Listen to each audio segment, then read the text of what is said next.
انہوں نے ہماری فوج کے خلاف جو تقریریں کی, جو سٹیٹمنٹس تھیں, میں نے بھی فوج کی تنقید کی ہوئی ہے ماضی کے اندر.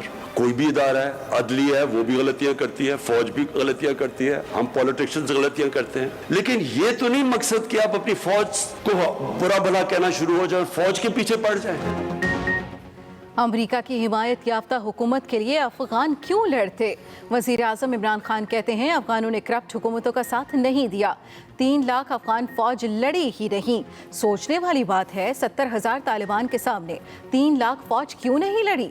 امریکہ ہمارا اتحادی تھا, ہم پر ہی بمباری کرتا رہا, لوگ ہمارے مرے, معیشت ہماری تباہ ہوئی, قبائلی علاقے اجڑ گئے. کیا ملا اس سے؟ ہم نے فیصلہ کر لیا اب کسی کی جنگ کا حصہ نہیں بنیں گے. یہ بھی کہا ایک مافیا ہے جو فوج کے خلاف تقریریں کرتا رہتا ہے.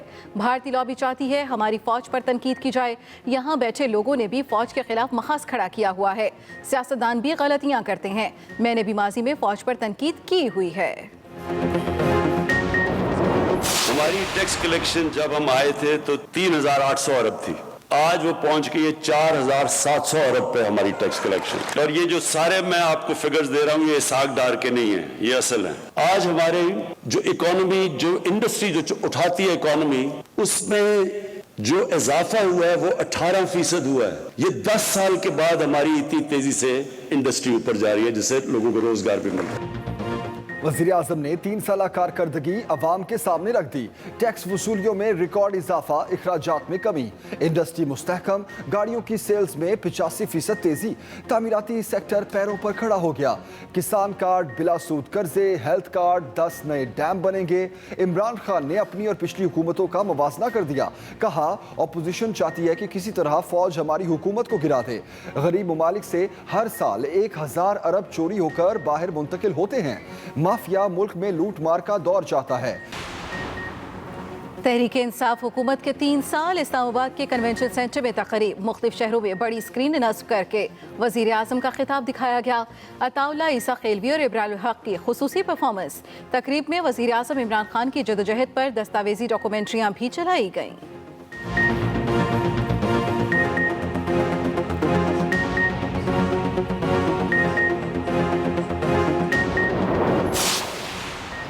پیپلز پارٹی نے وزیر اعظم کے ہر وعدے کو دھوکہ قرار دے دیا. 3 سالہ کارکردگی پر کڑی تنقید. کہا عمران خان عوام سے کیا گیا ایک وعدہ پورا نہیں کر سکے. Chairman peoples party Bilawal Bhutto Zardari کہتے ہیں عمران خان کی 3 سالہ کارکردگی یہ ہے کہ انہوں نے مہنگائی کو آسمان پر پہنچا دیا. عمران خان کی باتیں بڑی بڑی ہوتی ہیں اور کارکردگی صفر. عوام اب جھانسے میں نہیں آئیں گے. 3 سالوں میں پاکستان میں صرف مافیا کو فائدہ ہوا ہے. آٹا چور اور چینی چور ترقی کر گئے.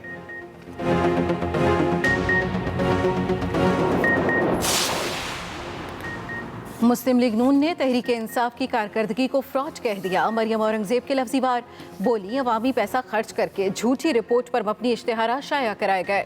اشتہارات میں جھوٹی کارکردگی دکھانے کے لیے جعلی تصاویر استعمال کی گئیں.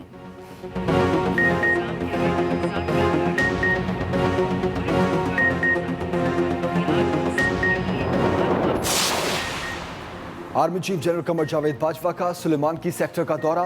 ISPR کے مطابق آرمی چیف کو تعینات فوجیوں کی آپریشنل تیاریوں سے آگاہ کیا گیا. پیشہ ورانہ تیاری اور بلند حوصلے کو سراہا. آرمی چیف کا بہاول نگر گیریزن کا بھی دورہ. ہیوی میکنائزڈ بریگیڈ ٹروپس کی جنگی مشقوں کا مشاہدہ کیا. فوجیوں کی قابلیت, تربیت کے اعلیٰ معیار اور جنگی تیاری پر اطمینان کا اظہار. Army chief general Qamar Javed Bajwa کہتے ہیں فل اسپیکٹرم تھریٹ سے نمٹنے کے لیے صلاحیتوں کو مزید نکھارنا چاہیے. از خود نوٹس صرف چیف جسٹس کا اختیار. سپریم کورٹ نے از خود نوٹس کے پیرامیٹرز طے کر دیے. چیف جسٹس پاکستان یا ان کی منظوری سے ہی از خود نوٹس لیا جا سکتا ہے. آئندہ کوئی بھی بینچ از خود نوٹس کے اختیار استعمال کرنے کے لیے فائل چیف جسٹس کو بھیجوائے گا. عدالت عظمیٰ نے صحافیوں کو ہراساں کرنے سے متعلق درخواست چیف جسٹس پاکستان کو بھیجوا دی. قائم مقام چیف جسٹس عمر عطا بندیال نے ریمارکس دیے کہ صحافیوں کی درخواست برقرار رہے گی, اس پر کارروائی بھی ہوگی. صحافیوں کے خلاف کچھ ہوا تو سپریم کورٹ دیوار بن کر کھڑی ہوگی. آئین کا تحفظ اور بنیادی حقوق کا نفاذ عدلیہ کی ذمہ داری ہے.